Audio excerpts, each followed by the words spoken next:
We're proud to announce CISO Stories, a new podcast series in partnership with Cybersecurity Collaborative and Cyber Reason. CISO Stories features the candid perspectives and experiences of frontline senior security executives and dives deep into timely security topics. CISO Stories is hosted by Todd Fitzgerald, VP of Cybersecurity Strategy at Cybersecurity Collaborative, and Sam Curry, Chief Product and Security Officer at Cyber Reason. Listen weekly as they speak with extraordinary CISOs by visiting securityweekly.com/CSP. Welcome back to Security and Compliance Weekly, where we've been talking to Tim Callahan, Global CISO of Aflac, about maturity, resiliency, codependency, something or other endency, and security and compliance, and so forth. We want to get back to the conversation, but we do have a couple more announcements. The Cyber Risk Alliance, in partnership with InfraCard, has launched the Critical Infrastructure Resilience Benchmark Study. You can measure your readiness for ransomware by completing the survey and getting your score. To do this, go to securityweekly.com/CIRB and take the survey. Also, coming up on Thursday, that's just 2 days from now, August 26th at 11 a.m. Eastern Time, our next webinar is going to focus on how to implement cloud security that actually works. Visit securityweekly.com/webcast to register today. And of course, if you've missed any of our previously recorded webcasts or technical trainings, they are available for your viewing pleasure at securityweekly.com/on-demand. All right. So Tim, right before the break, you were talking a little bit about, gosh, and I'm trying to remember the question now, but you brought PCI up, and I let PCI go the whole first segment. PCI is something that's very often brought up on this show because I've been doing PCI for so many years.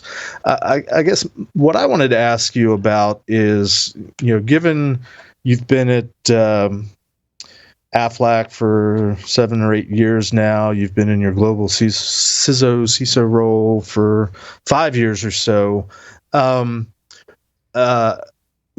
I think most of us know that Aflac is an insurance company. We're all familiar with, we've been quacking offline and on Discord the whole first segment. We hear ducks in our head every time we mention Aflac for some reason. It's weird. I think that's good advertising and marketing and branding, if nothing else. But I wanted to ask, where do you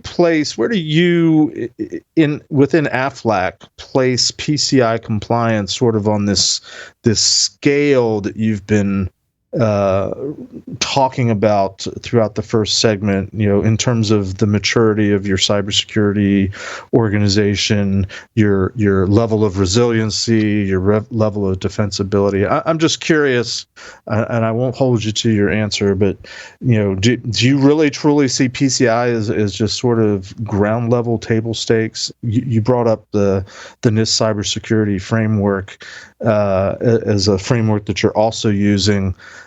Maybe what I'm really getting at, and what I would be interested in your observations are what's in the cybersecurity framework that's not in the PCI data security standard, or where does the CSF go, or to what level does it go that PCI DSS doesn't go?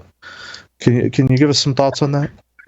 I think part of it is, so I think CSF and PCI are very complementary. I don't see a lot of conflict there. I think where PCI goes, you have the opportunity to segment your environment so that you've got a PCI environment, and then the rest of your environment doesn't necessarily have to, quote, comply with PCI. I think that option is helpful, appropriate. Not that our other environments are less secure, but it is one of the fundamental principles of maturity and achieving that, and then the CSF framework is classifying and segmenting out based on your classifications. So I think PCI itself is one of those classifications, right? And PCI dovetails into GLBA and dovetails into some of the others. But again, what I like about PCI is it's a fairly prescriptive set of standards. there are some options to address, to de-scope. Now, having said all that, we have bifurcated or segmented out our PCI segment. We don't really host any true, credit card information. We don't have point of sale systems. We do tokenize, any of that information. So, we've taken a lot of measures to kind of, de-scope, some aspects. Also, our primary products are employer-based products. So we offer our products to employers to offer to their employees. And so, our major collection is through payroll deduction, and then, through ACH types of transfers. So we only use cards for instance, if your employer, offered Aflac and you left that company but you wanted to retain your Aflac policies, we allow you to do that. And then in that case, many of our customers will, instead of doing ACH, they'll want to use credit cards. So the amount of business we do in credit cards is not as substantial as the amount of revenue we get remains. Gotcha. So that's kind of how we look at PCI. It's very important.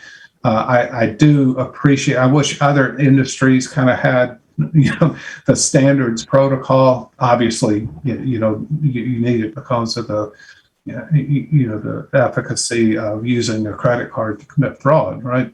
But some other areas are not as clear in standards that you do still have to comply. But the PCI regimen, I think, has done a good job. I'd also think, for years, the PCI Council, I think, did not have a lot of pragmatism. It was almost a checklist kind of thing. I think they've got, the later editions of PCI DSS has interjected more pragmatism into it. Interesting perspective. Interested in also in getting your take on Aflac. We did a little bit of homework before you got on the show, and Aflac was suffered a breach. In fact, discovered a breach and reported it. More HIPAA related, if I'm not mistaken. Can you talk a little bit about the breach back in, I think it was 2018, and sort of lessons learned, and fit it in to the context of the topic of your talk, which is that road to maturity, that road to resiliency, and what are some of the lessons learned that you saw at Aflac itself? Certainly. So certainly. It's public. We've disclosed it. We've talked about it in other forums, and where it occurred, we provide our independent agents an email environment to conduct Aflac business. So all of our agents are independent. They're not employees. They, in some cases, represent Aflac as well as other companies. But we do give them this environment. It's a 360 environment. We used to host that environment with a almost archaic email system that we replaced with 360, the Microsoft. The way that notification read, I mean, we all saw it. Right. The way the notification read, it sounded like it was a misconfiguration of a third-party tool on y'all's part. Is that correct? No. It was a phishing attack that they, some of our agents, and again, a very small number of our agents. You consider there's 80,000 email boxes, and I think I can't remember the exact number, 180, 190. People fell for the phish. It was an attack that was perpetrated against many companies. And I can remember having an FSISAC meeting on this very attack. So it was a failed fish. We had recently implemented the environment, so we were moving it towards the state, a more secure state. But we detected it through our controls. We stopped it. There was a lot of traffic coming from overseas that we blocked and put in geo-blocking. Certainly that was a valuable lesson. That. So, based on the breach, is there and to tie it back to the first segment that we did, using the breach, can you dive into the explanation of plausible deniability, or define the quantification of due diligence on how you guys dealt with this? Yeah, I think so, and it's been a matter of record. We declared it. It was because of the HIPAA nature, there was some possible leak. We shared that with the Office of Civil Rights, HHS, but that caused us to look at all the environment, and so what we came to is Hello? in our Hello? I'm sorry. Hello. That's okay. Anyway, what came to in our conclusion was that our controls worked, that we didn't see any area that there was any kind of malfeasance. It was on a continuous maturing basis. When we detected it, we had the mechanisms to stop it, to remediate it quickly, to investigate it, to come to a conclusion about what was possibly compromised.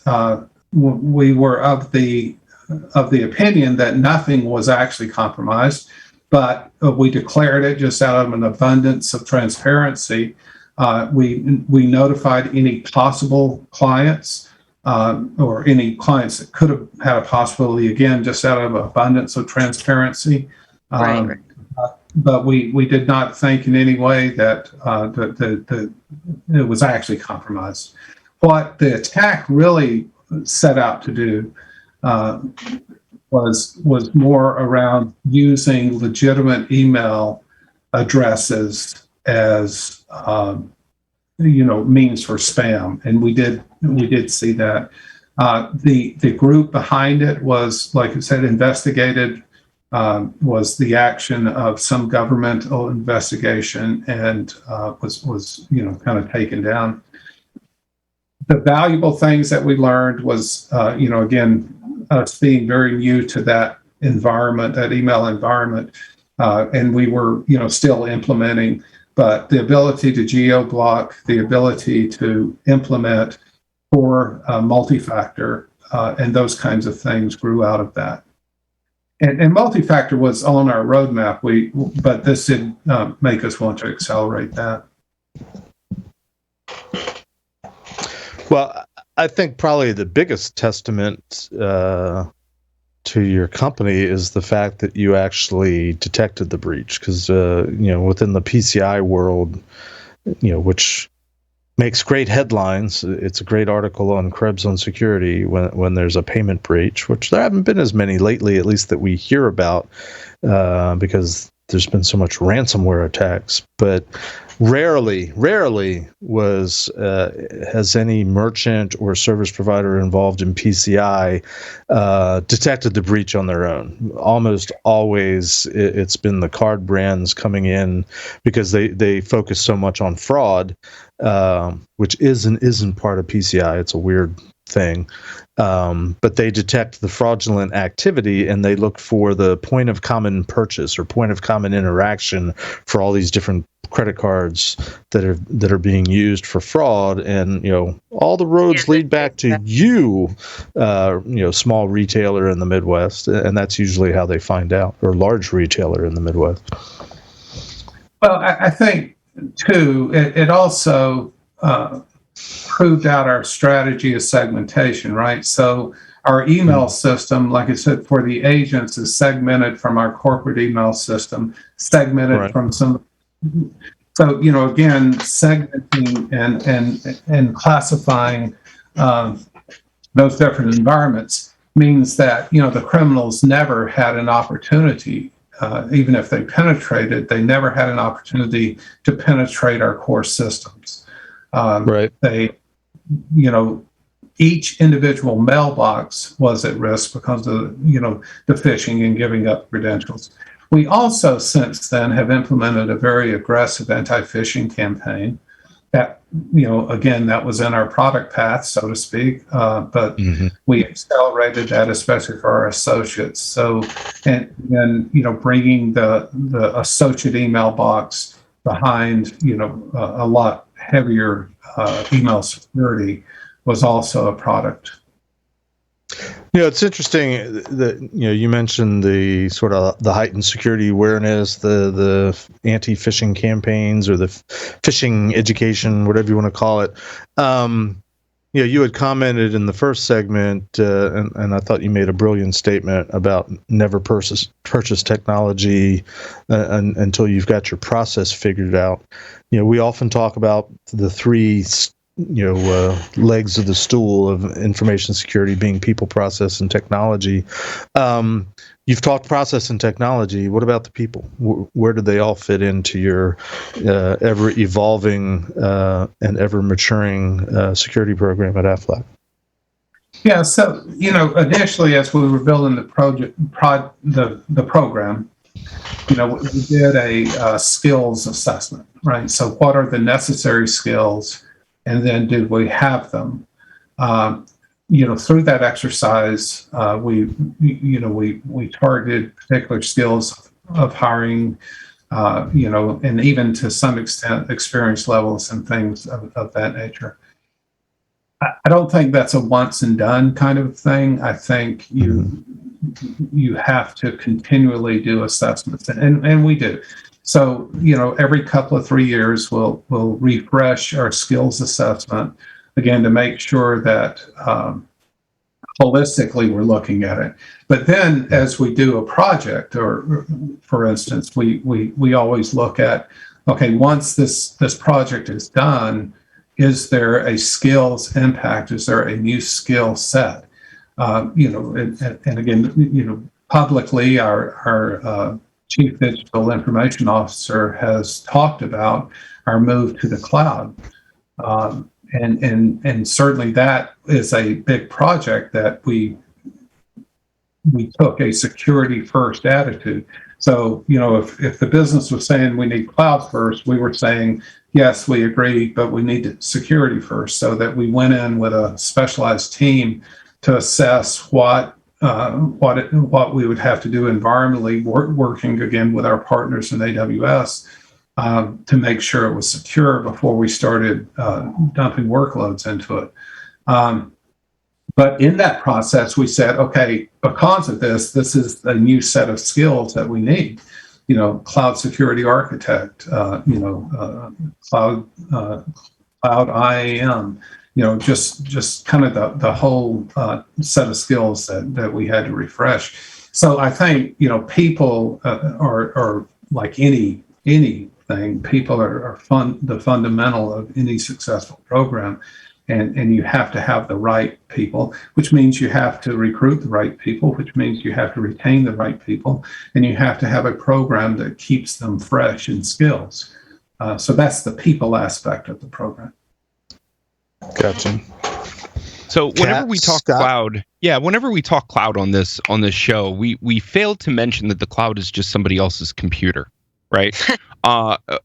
besides having a TAM from, what is it, a technical account manager from AWS, and having people on your side, what has been the biggest struggle with dealing in what has been your biggest struggle in dealing with the shared security model of cloud versus on-prem? And complete kudos, by the way, for moving things into microservices and off of bare metal and trying to de-risk a lot of the investment.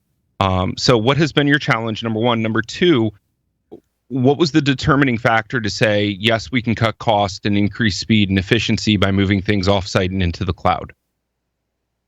Yeah, and I do think there's a bit of a, I don't know if it's misnomer, I don't know, there's kind of a misunderstanding. I don't know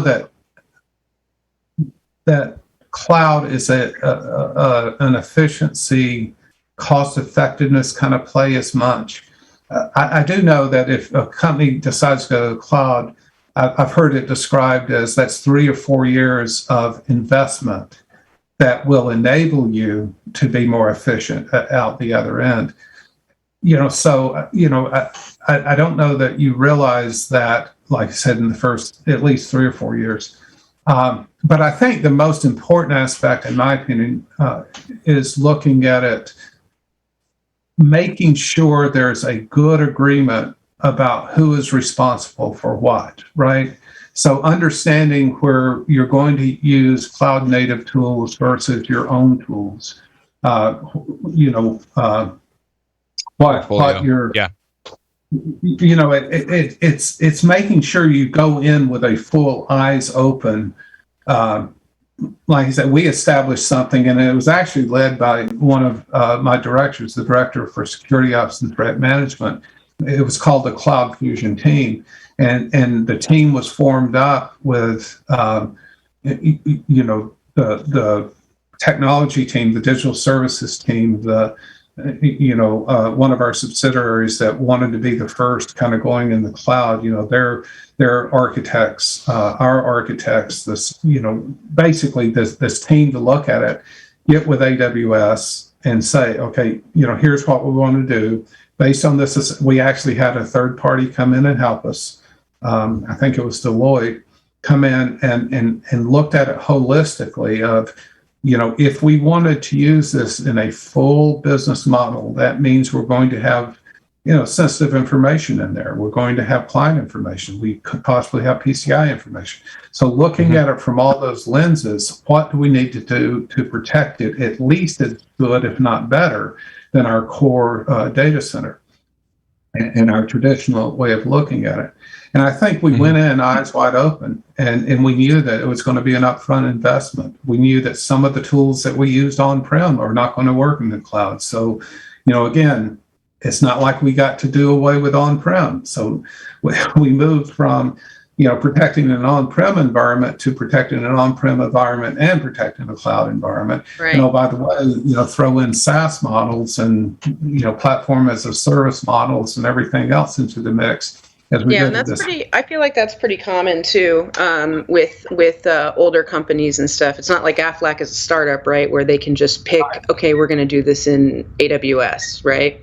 It's an older company, and so there's a lot of stuff that goes into a lift and shift from bare metal to a more cloud, to a cloud environment. But you guys know me, I'm always an advocate for kind of doing that lift and shift. It typically cuts costs, and you have this service provider that does have a bunch of these built-in tools like Security Center and things like that, that can assist with locking those things down, as opposed to your old school, I'm in a data center and I have full control over this thing. I kind of like that.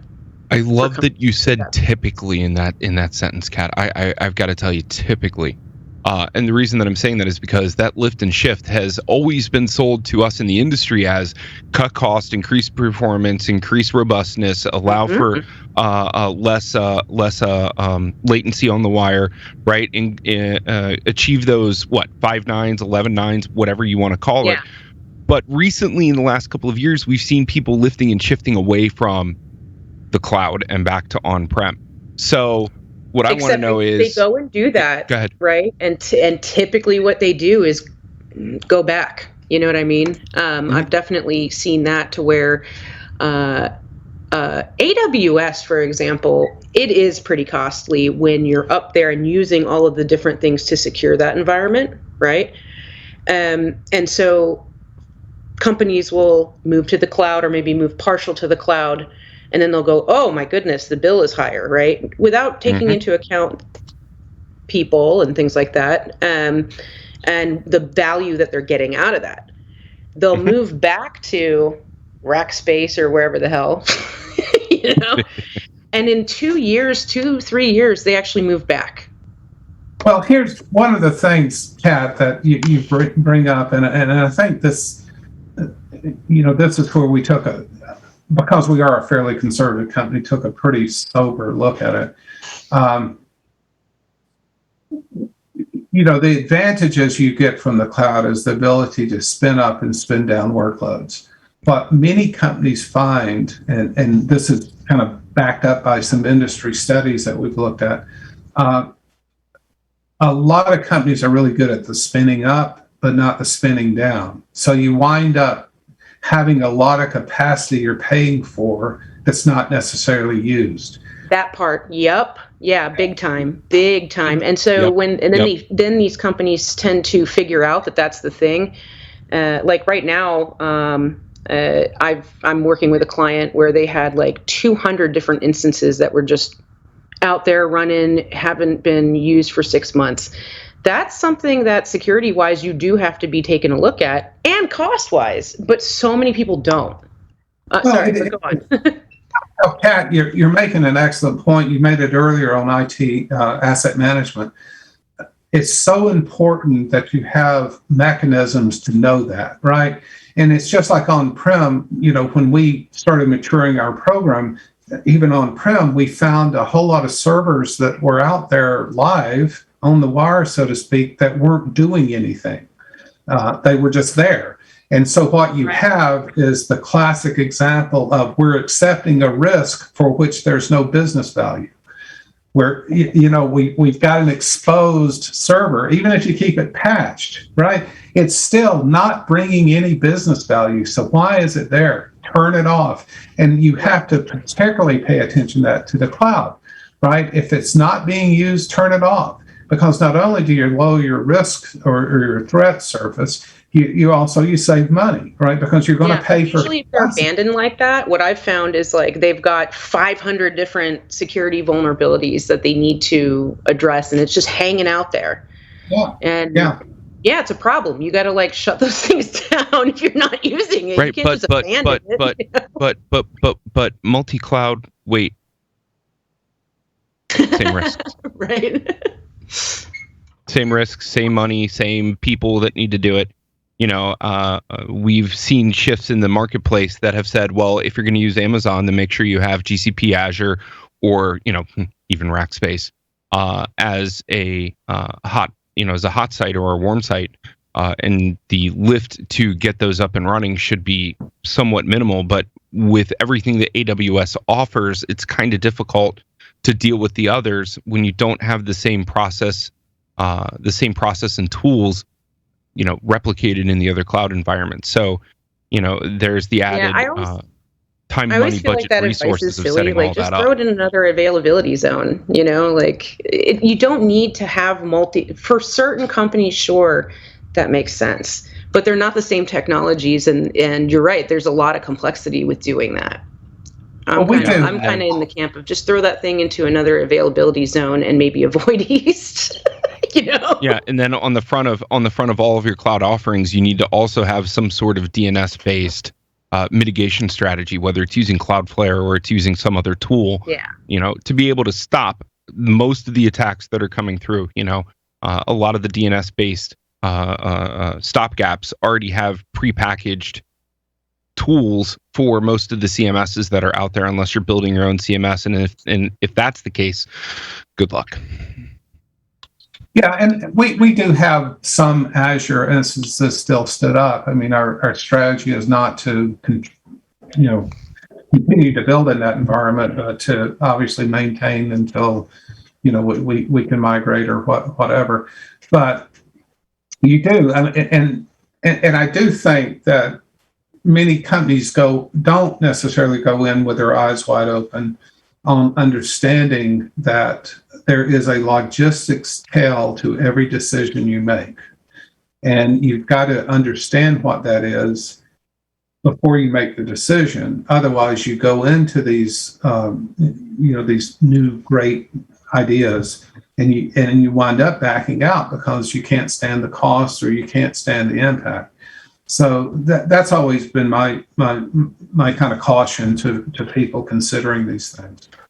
So getting back to the second part of the question that I asked earlier, how did you make that cost-benefit analysis decision to move things from on-prem bare metal to the cloud? Like, what was the driving force behind that, and what led you personally down the road to greenlight that decision as a C-level exec of Aflac? Well, I will say the primary decision to go to the cloud was not my decision. I was part of the team that made the decision, and I saw the efficacy of it. So I'm not trying to skirt it, but again, I'm not the business leader. I'm not the technology leader. I'm the CEO. I did want to make that clear. I think I know. I'm sorry to couch that. I know that we're looking at the long haul, and if you're looking at resiliency as a benefit, we know that you get greater resiliency in the cloud, right? Absolutely. There's a whole lot of reasons for that. You again, if you manage it well, you can spin up work, you can spin down work, you can take fully advantage of this more elastic kind of relationship. That figured a lot in our strategy. A lot figured in, and this we went in again eyes wide open that we were going to be in this dual environment for some time. One of the primary reasons you see that, like most insurance companies, like most banks, we're still very mainframe dependent. And, we know that that's not as good an opportunity for a cloud, although, there's rumors out there that people have moved mainframes to the cloud. But our strategy is this is our legacy environment that we have to continue to maintain. This is our go-forward environment that we're going to build new in. And, we're doing some lift and shift, but it's primarily new development. And then that will, over time, replace legacy environment that you just do away with. So it's got to be part of a long-range strategy. And that was, I, along with the other leadership, have really emphasized what is our long-range strategy and how do we get there. And we know it's taken investment to get there. Again, our disclosures, everything. We're very transparent as a company in saying, yes, we're investing in modern technology, and our plan is to migrate off the legacy, and here's our roadmap to do it. So you're talking InfoSec world. To bring this 360 is about security and compliance. If you had a platform to be able to say to businesses of all shapes and sizes, here are the compliance sets that you need to be looking at in order, what would be number 1, 2, and 3 that most businesses, whether you're small or large, right, somewhere in between, what would be the 1, 2, 3 that you would point people to? Yeah, and I can answer that from, the answer to that, and I always say this, is it depends on your business, right? The 1, 2, 3 is different for a manufacturer. Let's say a company that manufactures cabinets are going to have a different risk profile. So their 1, 2, 3 is going to be different than a bank, an insurance company, a healthcare institute, let's say, because the data is different, right? But answering that question from the standpoint of I'm in a regulated industry, compliance obviously is a business enabler. You have to do it. Every time we want to introduce a new product, we have to get it approved by the insurance commissioner, Department of Insurance, or whatever, of every jurisdiction, every state, country, or whatever. So you have to have that. And then go ahead, sorry. Well, number two is security, right? So you have to arrive on through the risk assessment that I described, enterprise risk assessment. You have to come up with, this is our risk. This is the tolerance from a company that we've agreed to as a degree of acceptable risk. Now build a program consistent with that risk assessment and the tolerance. So that's, in my opinion, the two. And then the three is, how do I measure that, right? The maturity. Once you've got those kind of things in place, then you start talking about, okay, now was this the right decision and how would we defend it? And then how do we advance that into a more resiliency to absorb these normal things that's going to impact our business? There's things that we control, there's things we don't control. I have no control over the pipe coming in, right? I mean, I enter agreements with carriers. I say, we need this level of service, but a backhoe can make all that go away, right? So what is our resilience model? How do we think through that? So that's my formula, or at least in a very simplistic frame. But it's got to be tailored to the company. Yeah, and that makes a lot of sense to me. Like, I deal with mostly startups, and so and vendor risk questionnaires are a thing, and it does actually feed into that decision. So, for example, the first thing that a lot of startups will do is a SOC 2, but when I'm in it, I try to get them to do a SOC 2 with teeth, right? Like maybe go for that security, confidentiality, availability first. And it's not very prescriptive, right? So then I'll also do NIST CSF as well. Sorry, acronym soup. Brain is fried. Or take some things from PCI, where that is a little more prescriptive, right? And gives you a little more baseline guidance on what you want for the entire environment. And and that'll be like the first thing that we do, because everyone is asking a startup for what? A SOC 2 report. That's just what the trend is right now, Well, it is. And so I'm an advisor to several startups. We bought a couple of startups at Aflac. The one thing that, through that experience that I do advise is, think through your success, because so many technology startups build something that works really good, but when you start putting scale stress behind it, it doesn't. Yeah. And I think a lot of startups don't think through that. They don't. You can get you're lucky if you get a startup thinking about security at all. They're thinking about investors and MVP. Ship the most unsecure thing out. Get some clients, get some investors, and go. And that's what they're thinking about. So when a startup really is at that point where they're like, oh man, we got a lot of security and tech debt here. What do we do? It's like, and some of the platforms, we have a lot of market demand for a SOC 2. Like in startup world, I feel like market demand really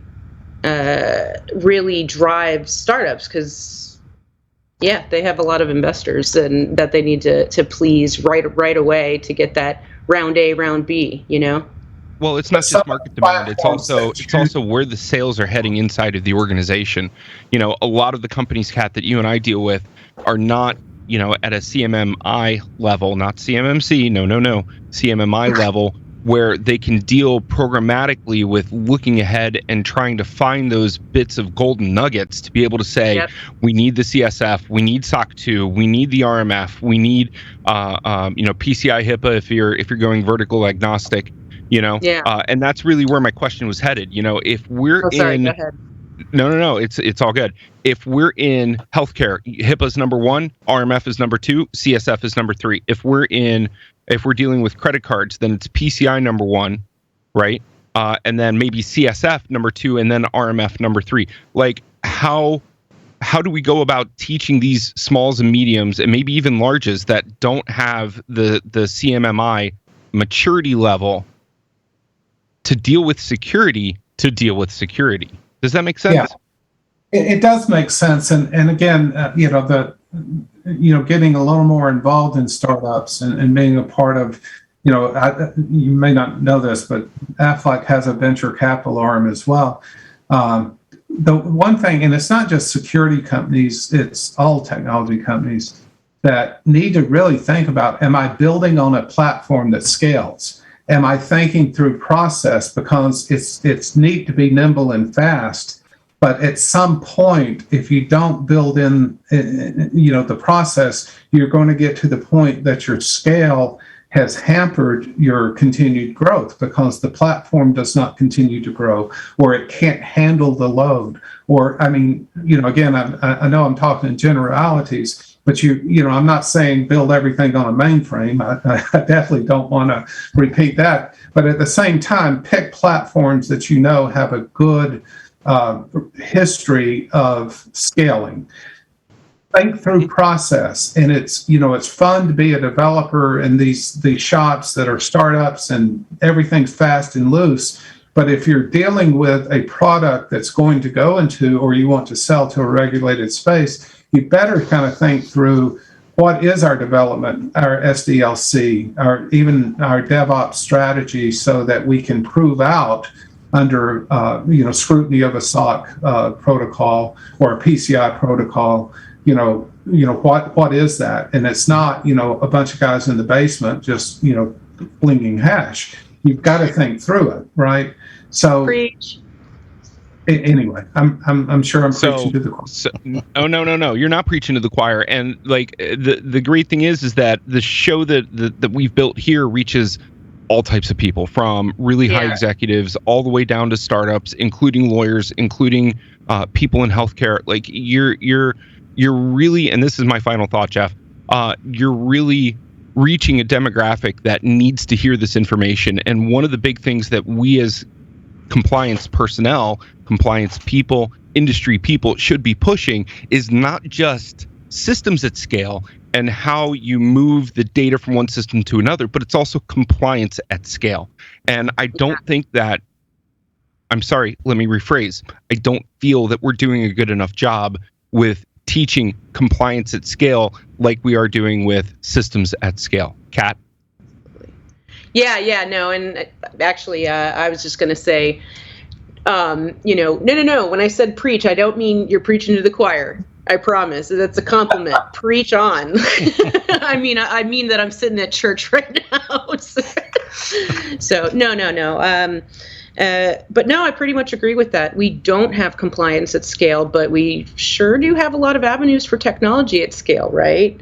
So it's kind of like, it is one of those things where we do need to be touching on topics like this. So some positive trends I'm seeing, and this is dealing with VCs, dealing with some startups, dealing with, open forums and conversation and roundtables.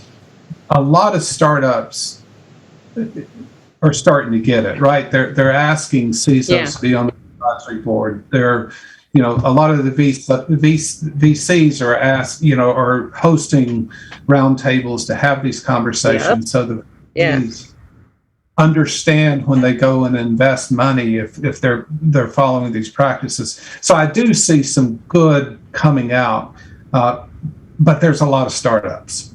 So. Right. But those startups, I always feel like those startups are those huge companies of tomorrow.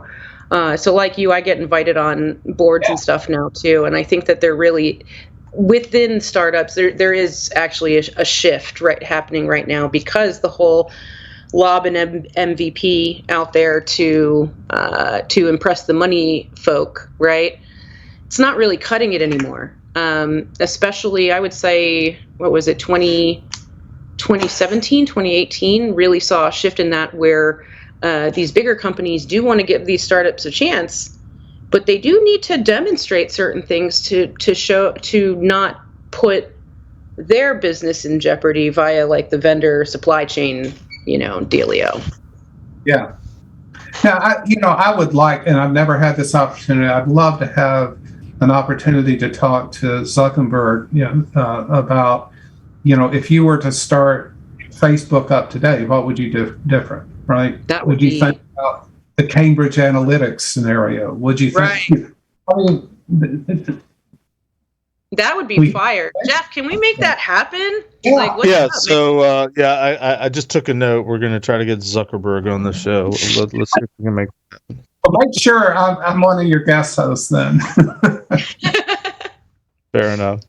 Well, we need to wind down here. It's been a fascinating discussion today, and very much appreciate Tim, you taking the time to join us. I do want to give you the last opportunity to give us that 30-second elevator pitch for why we should come to InfoSec World and why we should come to your talk. So go ahead. Yeah, so I do think, those, one, come to InfoSec because, again, it's a great forum. The talk that I'm giving, I think, will really resonate, whether you're a CISO, an aspiring CISO, whether you're in compliance, whether you're in privacy, or core security. I think you'll see that it resonates with what you have to do. One thing I do think within this, this profession, is that every day we need to be getting better. I don't have the magic bullet. I don't have the solutions necessarily, but I know that I'm committed, my team is committed to making today better than yesterday and tomorrow better than today. And that's the only aspiration I think you can live with and be successful. All right. Well, appreciate that, Tim. And remember, Tim's presenting at InfoSec World, which is October 25th through 27th. Get your 20% discount at securityweekly.com/ISW 2021.